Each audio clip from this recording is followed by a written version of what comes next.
Hey Greg, so following up with that, those oils you gave me to do, it was jasmine and benzoin and then theta on the brain and temples. And at first it was really relaxing and I loved it. And then like something just kind of popped and I've had a pretty sore throat for the last week and coughing a ton. It's kind of gotten better today finally, but I wanted to ask, but And kind you don't think you're of sick? know You what. feel like something's coming out or something? I guess. I mean, I always seem to have stuff with the throat chakra. So I was gonna ask like first, like I'm assuming this kind of targeted the Ming Men because it sounded like there was a bit of a blood pressure spike when I was getting triggered. And then it seems Okay. like if I have a release in the Ming Men, at least in the past, and I don't know if this is what happened, but it always seems like it's connected with stuff in my throat. Is there like a connection between those two chakras? There is, but it's not like the chakras are connected like that. It's actually connected to the central channel. And like you know how we work the directions, like the four directions, in the four direction class. Part of what's happening there is the west is affecting the left side of your aura, the right, or excuse me, the north is the front, the east is the right side of your aura, and then the south is the back, right? And it's not just like your aura, it's not like it's cleaning up your aura, but it's when we think something or feel something, we attract energies from the environment that would be the elements or the elementals. And so when you work those four directions, you're kind of purifying the aspects of the elements from like the four winds or the four directions. It's just how we attract things, right? And so, there's still the direction of down, there's still the direction of up, and then there's like you could say the mystery. And the direction of up is between the crown chakra and the point of light above your head, like 12 inches above your head. And then the down is there's the point of light above your head, but there's a lower correspondence 12 inches below your perineum. And so that's like mid-thigh, like your adductor area, but a little bit lower. And so that is from the perineum down to that point. Then that great mystery is tied to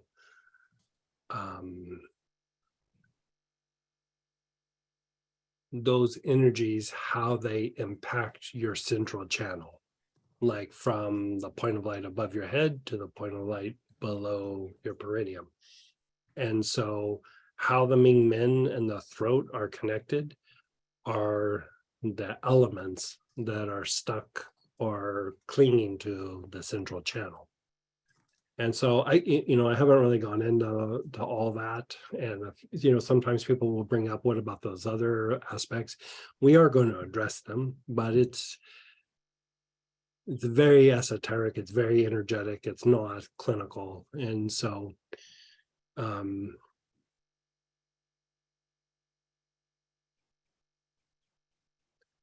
one of the ways, it's kind of hard to clean one thing up without cleaning up the other things, because like as soon as you start unwinding it, like things start to move and happen. And so I'm trying to think of like how to handle this with, you're sure you're not getting sick there, right? I'm pretty sure. And in the past, when I have a big something blows up or releases, it's almost always something going on with my throat. So it just seems like my thing. Okay, let's see here.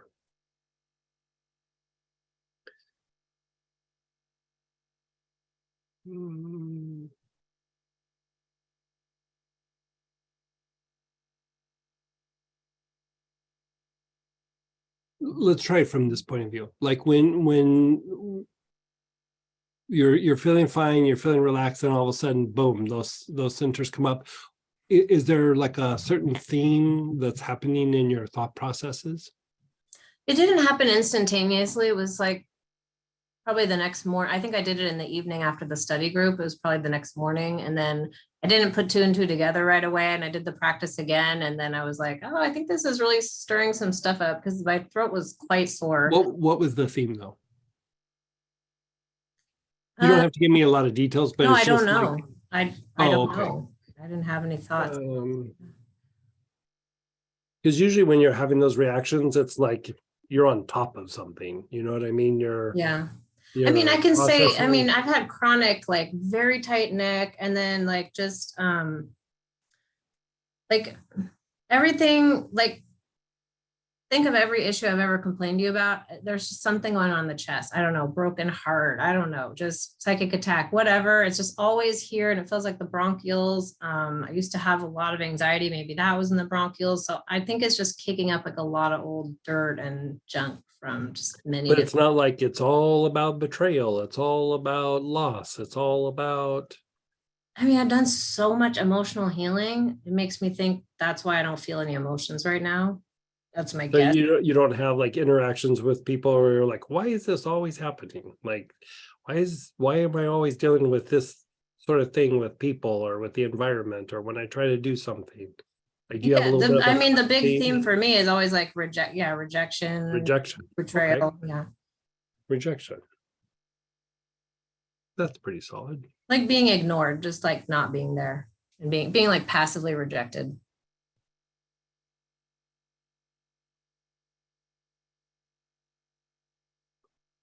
Okay, so let's do a little experiment for like 2 days. Do you have Pomarosa?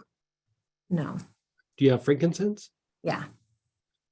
So let's have you do frankincense, inhale, think of times where rejection was an issue, and then go to your spine. And then inhale and like let go of the thought of the pattern of, okay, times where I felt rejected or ignored or whatever. And then just inhale the frankincense and explore your spine, up and down the spine. And then when you feel like, okay, that's feeling pretty good, still go a little longer and then go back and go, okay, let's reflect on times where the pattern is rejection. And, ironically, that's in one of the 9 types of fear, rejection. Like it has the fear of rejection. And so I mean, these fears are all, fear is a really weird thing. Like trauma is trauma. Like I think we all kind of get it, even if it's just like, oh, change of perception. Stress is stress. When somebody's being adversarial, we get it. But fear is different. Fear is a different animal. It's not just like, oh, I feel afraid or I feel this. There is things from the past, but there's also, it's like these gates that you step through that we don't step through them because we feel kind of vulnerable in a way. And we kind of manage these things and we don't do certain things in our life because I'm afraid of this. I'm afraid of the unknown. I'm afraid of rejection. I'm afraid of, fill in the blank. And in a way, they don't allow us to step through the door, but at the same time, not stepping through the door also like magnifies the fear. And so like if rejection is a thing, there's something on the other side. If we go through and work that out, treating the fear is good, but getting to the other side, it's almost like there's a gift on the other side. There's an ability, there's a package, there's a awareness, a shift in your thinking. And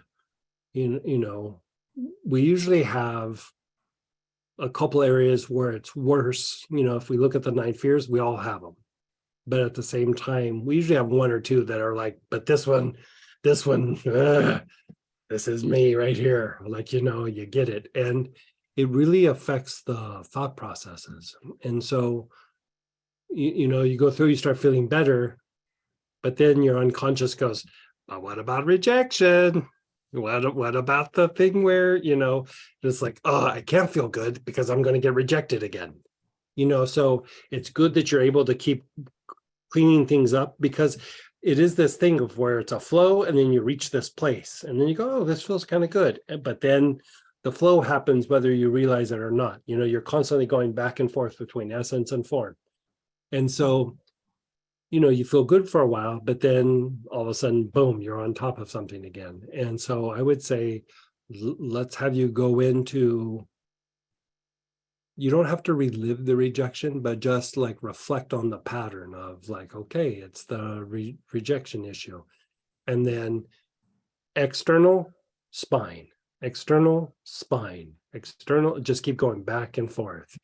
If you want to use healing, like do that several times and then clean vertebrae by vertebrae with electric violet down your spine, and then go back and forth with it again a bunch of times and just keep flushing it out of the central channel. Because like your central channel, it's like up here, it's your spiritual cord, and then it passes through the body, it's your central channel, and then it comes out the perineum as the earth cord, right?